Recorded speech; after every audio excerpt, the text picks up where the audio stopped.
आखिर क्यों है डीडीए का कंटेंट सबसे बेस्ट? डिफेंस का एग्जाम ले लीजिए आप, एनडीए, सीडीएस, एयरफोर्स का कोई भी एग्जाम, डीडीए के कंटेंट के बेस पे आप एग्जाम इजीली क्वालिफाई कर सकते हैं।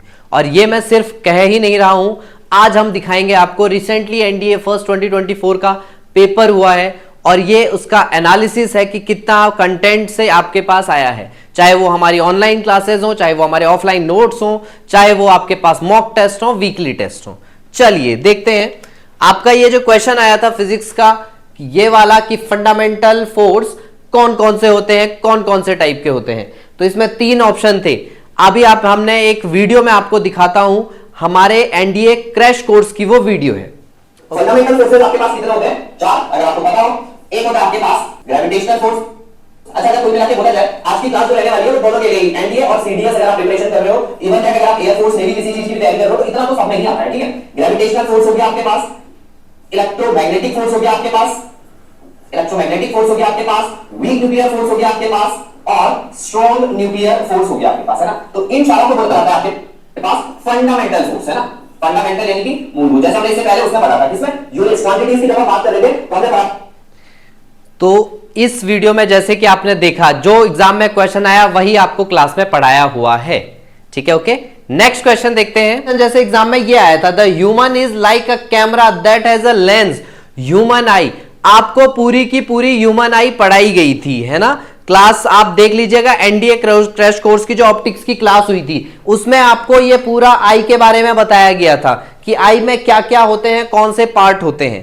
क्वेश्चन एग्जाम में क्या आया था कि ये जो आई लेंस होता है वो कैसा होता है। इसमें आप ये वीडियो देख लीजिएगा, लेंस के बारे में बोला हुआ है कि जो है आप इसके फोकल लेंथ चेंज होती रहती है। ऑप्शन के हिसाब से इसका आंसर ऑलरेडी हो जाता कि वेरिएबल फोकल लेंथ है और एपर्चर का साइज भी वेरी करता जाता है ना। आप एनडीए क्रैश कोर्स की 20 वीडियोस फिजिक्स की हुई हैं, उसमें से देख लीजिएगा ऑप्टिक्स वाली, ठीक है। ओके, नेक्स्ट क्वेश्चन जो आपके पास एग्जाम में आया था कि ये कंपाउंड माइक्रोस्कोप का पार्ट नहीं है। अगेन अगर आप इसी वीडियो को ढंग से देखोगे तो रेटिना जो होता है, रेटिना आपके पास पार्ट होता है किसका?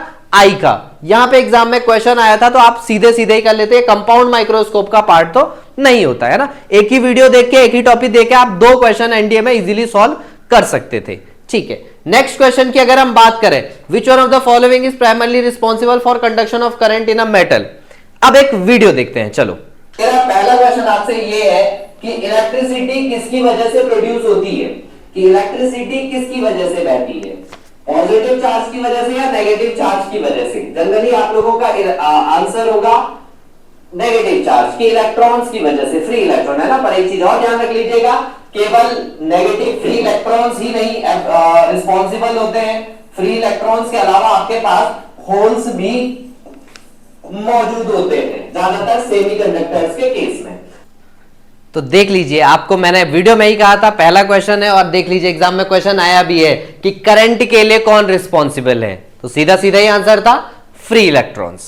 नेक्स्ट क्वेश्चन देखते हैं, which of the following statement regard rainbow. Rainbow आपको बनाना सिखाया था कि रेनबो में क्या होता है। चलो वीडियो देखते हैं अगेन। ये अगर वाटर की ड्रॉप है, लाइट रे इस पे पड़ी, तो सिंपल सी बात है, मीडियम चेंज हो रहा है, थोड़ा इसका रास्ता चेंज होगा, फिर अगेन कुछ पार्ट इससे बाहर निकल जाएगा, कुछ इससे रिफ्लेक्ट होके इधर आ जाएगा, फिर ये हो जाएगा ना। तो भाई क्वेश्चन जनरली एग्जाम में ये बन सकता है। पहली बात, रेनबो जो होता है वो रेनबो एग्जैक्टली क्यों बनता है? जब लाइट रे वाटर ड्रॉपलेट्स के अंदर से होकर गुजरती है तब आपको वो देखने को मिलता है। जनरली आपने सुना होगा primary rainbow, secondary rainbow, tertiary rainbow. तो ये चीज ध्यान रखना, प्राइमरी माने 1 आपको पता है, सेकेंडरी माने 2। तो जब एक बार रिफ्लेक्शन होता है, रिफ्लेक्शन है परावर्तन, जब एक बार रिफ्लेक्शन होगा उसे कहते हो आप प्राइमरी रेनबो। वही जरूरी नहीं है ना, इसमें भी इसका कुछ पार्ट ही बाहर आ जाए, कुछ पार्ट रिफ्लेक्ट भी तो होगा, है ना। ओके, वही जब 2 बार रिफ्लेक्शन होता है उसे कहते हो आप सेकेंडरी रेनबो। वही 3 बार जब इंटरनल रिफ्लेक्शन होता है तो वो होता है टर्शियरी रेनबो।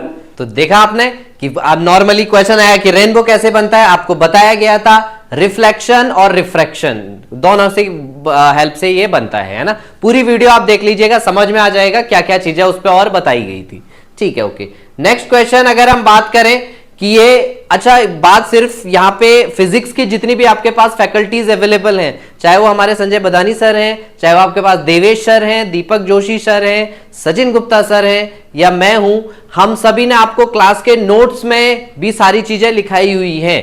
उसका एक एग्जाम्पल ये रहा आपके पास, एक क्वेश्चन आया था आपके पास एनडीए में कि ये ध्वनि तरंगों पर लागू नहीं होता है, ये चीज थी। और ये एक बच्चे के नोट्स हैं, इसकी फोटो ये देख लीजिए आप, यहां पे आपको क्लियरली लिखाया गया है, क्या लिखाया गया है कि ध्वनि अनुदैर्ध्य यांत्रिक तरंग होती है ना, इंग्लिश में भी आपको लिखाया गया होगा। तो ये देख लो, सीधे ये पूछा गया था कि वे अनुप्रस्थ होती हैं, नहीं, अनुप्रस्थ नहीं होती है, अनुदैर्ध्य होती है ना। ये क्लास के नोट्स के हैं, बच्चे के कॉपी है, तो ये देख लीजिएगा भाई, जो क्लास में पढ़ाते हैं वही आपके पास एग्जाम में अवेलेबल होता है। एक ये नेक्स्ट क्वेश्चन आया था आपके लिए कि आपको फ्रिक्शन के बारे में बताना था कि फ्रिक्शन कौन ज्यादा कौन कम होता है। तो अगेन एक स्टूडेंट की एक कॉपी है और देख लीजिए पूरा बॉक्स बना के अलग से लिखाया गया है कि क्या, कि static friction is greater than kinetic friction is greater than rolling friction. यही एग्जाम में क्वेश्चन आया था आपके पास। आपने अगर क्लासेस रेगुलर ली होंगी या ऑफलाइन ऑनलाइन किसी तरीके से भी आप डीडीए के संपर्क में हैं, तो आपके पेपर में भी आप काफी अच्छा हुआ होगा, साइंस से रिलेटेड, है ना। ओके, ठीक है, ओके। केवल नोट्स की ही बात नहीं, वीडियोस की ही बात नहीं, आपके पास जो मॉक टेस्ट होते हैं ना, हालांकि जब मैं एनालाइज कर रहा था मुझे लगभग 80% आपके नोट्स में से, वीडियोस में से मिल गया था, बट ये वीडियो वरना ज्यादा लंबी हो जाएगी, उस चक्कर में मैं कुछ ही क्वेश्चन आपके लिए लेके आया हूं। ठीक है, ओके, ठीक है। एक एक क्वेश्चन था, सेम क्वेश्चन आपको एनडीए का जो मॉक 3, 5 मॉक होते हैं हमारे, उसमें जो थर्ड मॉक था उसका क्वेश्चन नंबर 93 था। इवन दैट ये क्वेश्चन नंबर 93 थोड़ा टफ ही था कंपैरिजन जो एनडीए में पूछा गया आपके पास, है ना। तो अगर आपने इसको सॉल्व कर लिया है तो इसको तो इजीली सॉल्व कर लोगे, है ना। वही सीरीज और पैरेलल वाली प्रॉपर्टी लगनी थी, इसमें भी आप सेम लगा के कर सकते थे, है ना। तो जिसने ये मॉक दिए होंगे, जिसकी ये वाली प्रैक्टिस रही होगी, उनकी ये तो अच्छी रही ही होगी। ठीक है, ओके। नेक्स्ट क्वेश्चन की अगर हम बात करें, अगेन ये आपके एनडीए का क्वेश्चन है। ये हम जो मॉक टेस्ट में, mock test second question number 79 आपको गिवन है। सेम चीज, जिस रूल को, जिस प्रिंसिपल पे यहां पे फॉलो होना था, फ्रिक्शनल फोर्स पूछा गया था एग्जाम में, आपको भी एक मॉक टेस्ट में ये दिए गए थे, और ऐसे बहुत सारे क्वेश्चन दिए गए थे, लगभग मॉक्स में रिपीट होते रहते हैं कि सेम पैटर्न पे, कि ताकि आपको अच्छे से प्रैक्टिस कराई जा सके। और ये चीज भाई आपको देखने को भी मिल जाएगी। कंडीशंस दी गई थी, यहां भी कंडीशन दी गई है, जो जिसने मॉक टेस्ट में ये क्वेश्चन इजीली सॉल्व कर लिया होगा या टीचर्स के साथ डिस्कस कर लिया होगा, उसका एग्जाम का क्वेश्चन भी अच्छा जाएगा, है ना। ओके, नेक्स्ट क्वेश्चन की अगर हम बात करें, which one among the following statement reference to the property of water is not correct. Okay, एक वीडियो देखते हैं अगेन ही। वाटर के केस में मेल्टिंग पॉइंट तो आपको पता ही है, स्पेशली ये याद रख लेना। अगेन अगर एक चीज ये याद रख लेना, यहाँ पे numerical value kilo calorie per KG are the same in calorie per gram. क्यों? क्योंकि अगेन देखो, किलो और किलो है, दोनों कैंसिल हो सकते हैं, हो ही जाएंगे, 1080 होता है ना, कैंसिल हो जाएंगे, न्यूमेरिकली सॉल्व करोगे तो कैलोरी पर ग्राम में हो जाता है। वही याद रखिएगा, वाटर की जो होती है दैट इज 79.7, या रफली आप इसे बोल लेते हो 80 कैलोरी पर ग्राम। तो देखो, पूरी टेबल में से जिसमें 10 से ज्यादा चीजें लिखी गई हैं, आपको केवल एक बोला गया था कि ये इंपॉर्टेंट है, इसको याद कर लेना, पढ़ लेना, है ना। उतनी बड़ी टेबल के हमने शॉर्ट नोट्स बना के दिए। और देख लो एग्जाम में क्वेश्चन क्या आया है, एग्जाम में क्वेश्चन भी आया था, आपको भी अगेन नॉट करेक्ट बताना था। यहां पे लिखा हुआ है कि latent heat of fusion of water is very low. उस टेबल में अभी हमने देखा कि मैंने एक वाटर की याद करने को बोला था आपको, उसकी होती है 80, और वो उस टेबल में सबसे ज्यादा होती है ना। तो latent heat of fusion of water सबसे ज्यादा होती है, ना कि सबसे कम, है ना। तो अगर आपने वो वीडियो देखी होगी, मे बी मैंने आपको याद करने को बोला था, आपको याद होना चाहिए था कि वो 80 होती है, ज्यादा होती है, तो आप इजीली इसको भी टिक करके आ जाते कि ये करेक्ट नहीं कह रहा है, रॉन्ग कह रहा है। ठीक है, ओके। अगेन अ माइक्रोस्कोप में भी ए कॉम्बिनेशन ऑफ, माइक्रोस्कोप बोला गया है आपको, तो माइक्रोस्कोप के बारे में आप हमारी क्लास 14th देख लीजिएगा। क्लास 14 जो एनडीए क्रैश कोर्स की हुई थी, या इवन दैट ये तो आपको, आप जितने भी स्टूडेंट जीडीए के हैं, आपको अपने नोट्स में भी मिल जाएगा, है ना। कि जो आपके पास माइक्रोस्कोप होते हैं, कंपाउंड माइक्रोस्कोप हमने जो बनाया है, दैट इज उसमें 2 लेंसेज यूज किए जाते हैं, वो हर किसी की कॉपी में होगा, है ना। तो आप सीधे सीधे ही टिक कर लेते कि मिरर तो यूज नहीं होता है, 2 कॉन्वेक्स लेंसेज का यूज किया जाता है। ठीक है, ओके, ठीक है। तो ये मैं केवल कुछ ही क्वेश्चन लेके आया हूं आपके पास, लगभग केवल ये 50% है। और भी हमारे पास क्वेश्चन है बट वीडियो थोड़ा लंबी हो जाएगी, उस चक्कर में आप फिलहाल इतना ही देख लीजिए कि कंटेंट पे कितना आप भरोसा कर सकते हैं अगर आपको एग्जाम क्वालिफाई करना है तो, है ना। अब बारी आती है फिर इसके बाद बायोलॉजी और केमिस्ट्री की। अभी मैम आएंगी और मैम आपको बताएंगी कि बायोलॉजी और केमिस्ट्री का कितना रिलेटेबल रहा है। जय Hind. Jai Hind everyone, I am Tarannum Khan, Faculty of Science at Sandeep Sir's Toon Defense Academy। आज हम आपके लिए एनालाइजेशन लेके आए हैं बायोलॉजी और केमिस्ट्री का। इसमें आपको आज बताया जाएगा कि भाई कितना लेवल रहा एग्ज़ाम का, टफ रहा या इजी रहा, या फिर वो क्वेश्चंस हमारे कंटेंट में थे या नहीं थे, मॉक टेस्ट में थे कि नहीं। विद प्रूफ आपको इसका एनालाइजेशन करवाया जाएगा। तो स्टार्ट करते हैं। देखिए, पहला क्वेश्चन है सेल चैप्टर से, जिसमें आपको बैक्टीरिया के बारे में पूछा है। तो बैक्टीरिया के बारे में यहाँ पे पूछा था कि भाई इसमें नेक्ड है और किस चीज़ से जुड़ा नहीं होता, जो कि आपको एक वीडियो में भी बताया गया था कि भाई यूकैरियोटिक में एक प्रोटीन होते हैं जिनका नाम है हिस्टोन, उनसे जुड़ा होता है। और क्योंकि प्रोकैरियोटिक में सर्कुलर है, जो कि यहाँ पे भी प्रॉपर लिखाया गया था कि इसमें सर्कुलर डीएनए है और हिस्टोन प्रोटीन नहीं होते हैं, ठीक है। तो इसमें भी आपको क्लास नोट्स में भी प्रॉपर कराया गया था, वीडियो में भी ये क्वेश्चन प्रॉपर कराया गया था जो आपके एग्जाम में आया है। नेक्स्ट देखिए, फॉस्फोलिपिड का पूछा है इसमें, इसको विद स्ट्रक्चर भी प्रॉपर कराया गया। क्लास के नोट्स में भी इसमें प्रॉपरली लिखा हुआ है कि भाई इसके अंदर क्या क्या चीज़ें प्रेजेंट होती हैं। तो लिपिड, प्रोटीन, कार्बोहाइड्रेट, जो प्रॉपर अलग से लिखवाया भी था, तो यहाँ पर भी इसका मेंशन है कि भाई किस चीज़ से ये बना है। तो लिपिड, प्रोटीन एंड कार्बोहाइड्रेट, वही चीज़ सेम आपको इस क्वेश्चन में पूछी थी एग्जैक्टली कि जो सेल मेम्ब्रेन है उसमें क्या चीज़ प्रेजेंट होती है और क्या एब्सेंट। तो प्रॉपर एग्जैक्ट आपको नोट्स में भी लिखाया था और इस क्वेश्चन में भी आपको वही सेम चीज़ पूछी है। नेक्स्ट देखो, सीक्वेंस, छोटी क्लासेस से क्वेश्चन आ रहा है और क्लास के नोट्स में भी अलग से भी आपको प्रॉपरली ये वाली चीज़ करवाई गई थी सीक्वेंस की, कि क्या सीक्वेंस स्टार्टिंग में आता है और उसके बाद क्या आता है। देखिए यहाँ पे भी प्रॉपर टिश्यू वाले चैप्टर में भी ये कराया गया था कि भाई सेल आता है पहले, फिर टिश्यू आता है। ऐसे ही डाइजेशन वाले चैप्टर में भी करवाया गया था कि ह्यूमन बॉडी की फॉर्मेशन के लिए सेल है, फिर टिश्यू है, फिर ऑर्गन है। और यही सीक्वेंस इस क्वेश्चन में आपसे पूछा गया है। स्टार्टिंग में प्रोटीन दिया ही था चारों ऑप्शन में, उसके बाद का सीक्वेंस पूछा था। तो करेक्ट ऑप्शन इसमें डी था, जिसमें इसके बाद क्या आ जाएगा, टिश्यू, ठीक है, जो कि एग्जैक्टली आपको नोट्स में भी देखने मिल रहा है। नेक्स्ट देखते हैं सेल टाइप्स। सेल टाइप्स में आपसे पूछा था कि बताओ इसमें कौन सा ऐसा सेल है जो एनिमल सेल के जैसा है एग्जैक्टली। बाकी 3 ऑप्शन आपको ऐसे दिए जो कि WBC के पार्ट थे। अब ब्लड वाले चैप्टर में आपको पढ़ाया गया था कि भाई टाइप्स ऑफ WBC क्या है। तो इसमें सबके नाम लिखे हुए हैं, मोनोसाइट, बेसोफिल, लिम्फोसाइट्स, ठीक है। और देखो यहाँ पर भी मोनोसाइट, बेसोफिल, लिम्फोसाइट 3 है जो कि WBC का ही पार्ट है। तो जब ये तीनों WBC हो गए तो एक ही बचा जो कि है कॉन्ड्रोसाइट। तो सेकंड था इसका आंसर। नेक्स्ट देखो, इसमें आपसे ये एनिमल फिजियोलॉजी का क्वेश्चन है जिसमें पैनक्रियास के बारे में पूछा है।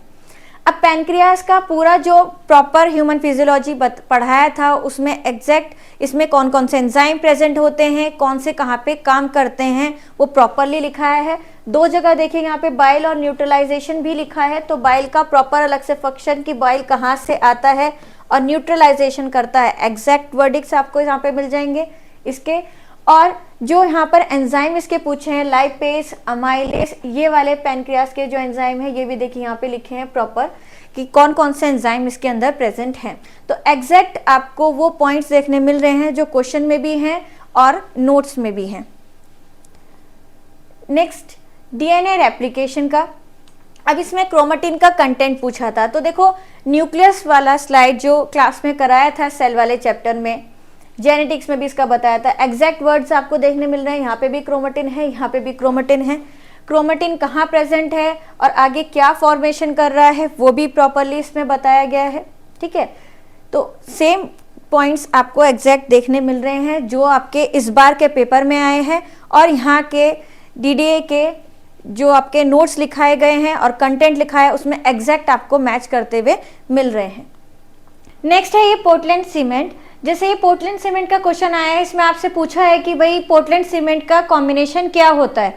तो पोर्टलैंड सीमेंट का जो कॉम्बिनेशन है वो मेन क्या होगा, सिलिका, एल्यूमिना और लाइम। ये वाला क्वेश्चन आपका प्रीवियस ईयर में भी आ चुका है, जो कि क्लास में प्रॉपर्ली कराया गया था। रिपीटेड क्वेश्चन है एग्जैक्ट। देखो यहाँ पे भी पोर्टलैंड सीमेंट पूछा है और उसके कंपोजिशन पूछे हैं, और एग्जैक्ट ऑप्शन भी है लाइम, सिलिका और एल्यूमिना। सेम क्वेश्चन आपको मॉक टेस्ट में भी प्रोवाइड किया गया था कि भाई सीमेंट का कंपोजिशन क्या होता है। ठीक है, तो प्रीवियस ईयर में एग्जैक्टली आ भी चुका है, क्लास में भी कराया गया है, तो नोट्स में यह प्रॉपर्ली आपको ये देखने मिल रहा है। इसके अलावा नेक्स्ट क्वेश्चन अगर हम देखते हैं तो है लिटमस का, जो कि एसिड बेस से आता है।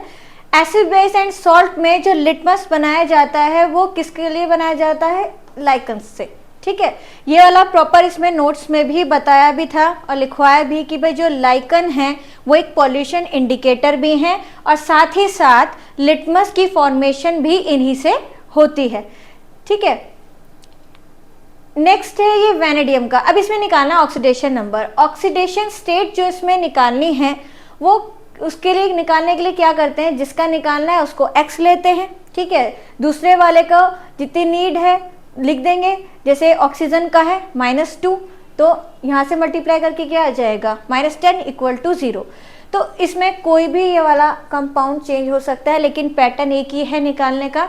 यहाँ पे देखो प्रीवियस ईयर में भी आ चुका है, जो कि क्लास में प्रॉपर्ली कराया गया था कि भाई कैसे ऑक्सीडेशन स्टेट निकाली जाती है। यहाँ पर भी देखो KMnO4 दे रखा था कि भाई कैसे इसका ऑक्सीडेशन स्टेट निकाला जाता है। तो पहले भी आ चुका है, क्लास में भी प्रॉपर्ली ये वाला क्वेश्चन कराया है, जो इस बार पेपर में आ रखा है।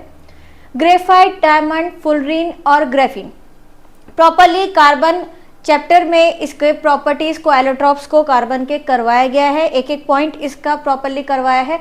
जैसे यहाँ पे ग्रेफाइट का बोला है कि भाई सॉफ्ट एंड स्लिपरी मटेरियल है, तो ये क्वेश्चन में PYQ में भी एक बार आया है, जिसमें सॉफ्ट एंड हार्ड के बारे में खाली पूछा है।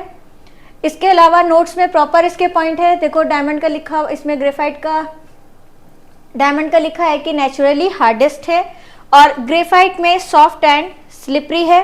ठीक है, और ग्राफीन में कि भाई ये हार्डेस्ट भी है और फ्लेक्सिबल भी है। ऐसे ही फुलरीन में कि भाई बकमिंस्टर ऑफ फुलरीन है, और बाकी अदर पॉइंट्स। तो सारे एग्जैक्ट पॉइंट्स आप देख रहे हो कि आपको इसमें नोट्स में प्रॉपर्ली लिखाए गए हैं, जो कि आपके एग्जाम में आए हैं। नेक्स्ट अब देखो क्वेश्चन में ग्रेफाइट दिया था तो सॉफ्ट एंड स्लिपरी, ग्राफीन दिया है।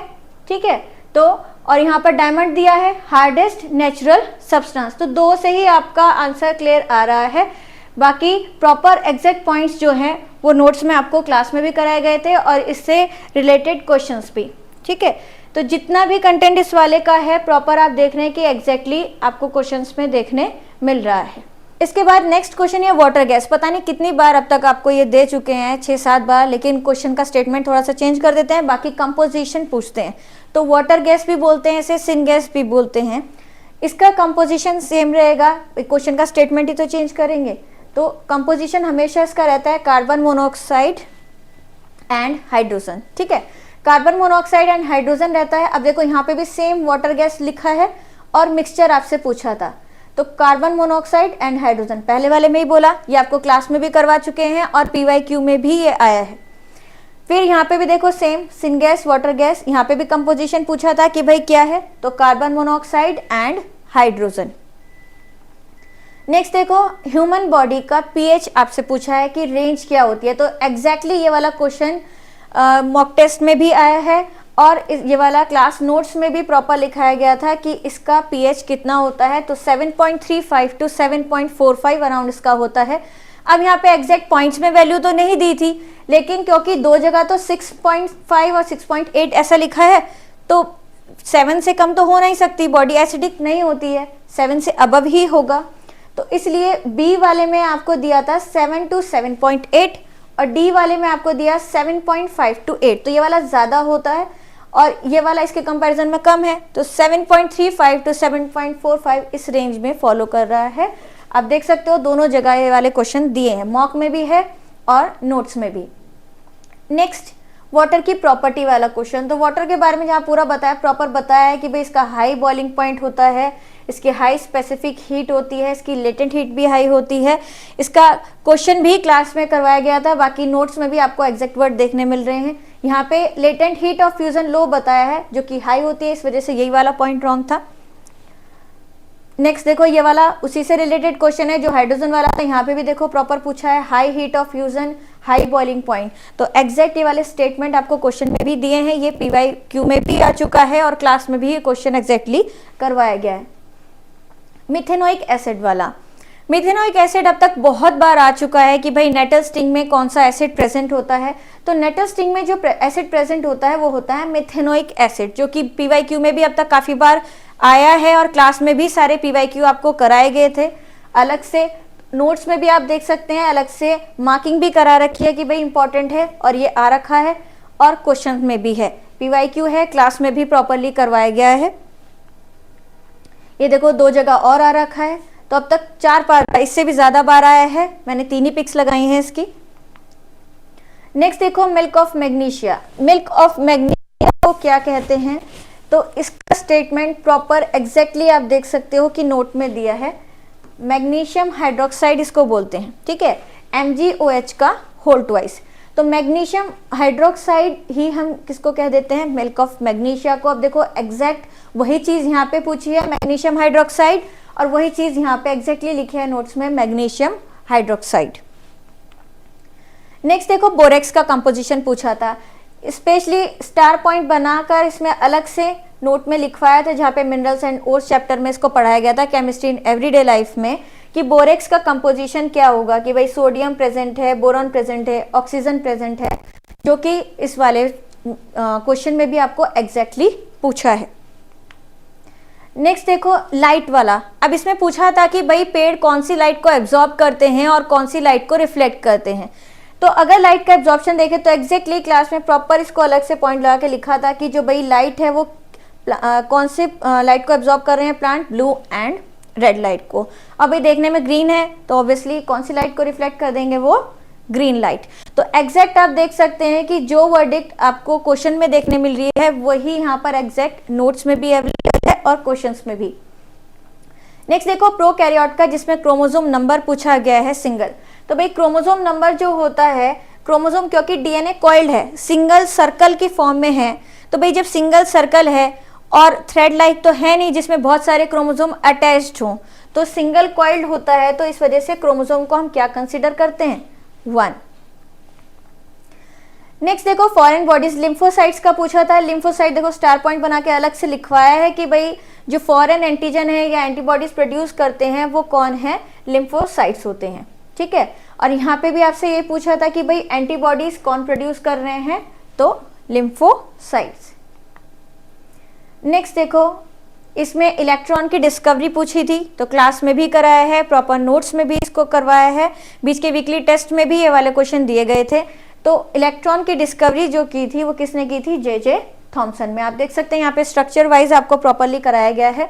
तो जितने भी क्वेश्चंस थे मोस्ट प्रोबेबली आपके 10 क्वेश्चंस बायो से आए थे, 25 क्वेश्चन आपके 15 क्वेश्चन आपके केमिस्ट्री से। तो ओवरऑल 25 क्वेश्चंस थे, जिनमें से अराउंड 22 क्वेश्चंस आपके एग्जैक्टली नोट से हैं, जो कि आप स्टेटमेंट में पॉइंट में देख सकते हैं, ठीक है। तो ये है कि अगर आप क्लास में प्रॉपरली पढ़ते हैं, नोट्स को अच्छे से पढ़ते हैं, क्लास में अच्छे से समझते हैं, तो क्वेश्चंस आप ज़्यादा से ज़्यादा अटेम्प्ट कर सकते हैं बहुत ही आसान से। और स्कोरिंग भी है, क्योंकि यहाँ से आपका स्कोरिंग अच्छा आ जाता है साइंस साइड से, क्योंकि एग्जैक्ट क्वेश्चन जो भी आपका कंटेंट है उससे डायरेक्ट क्वेश्चन आते हैं, ठीक है। तो होपफुली आपने ऑब्जर्व किया होगा कि भाई कितना कंटेंट में से आया है और किस तरीके से आपको स्टडी में ये हेल्पफुल भी हो सकता है। Thank you. Kindly subscribe D-Day YouTube channel and don't forget to press bell icon.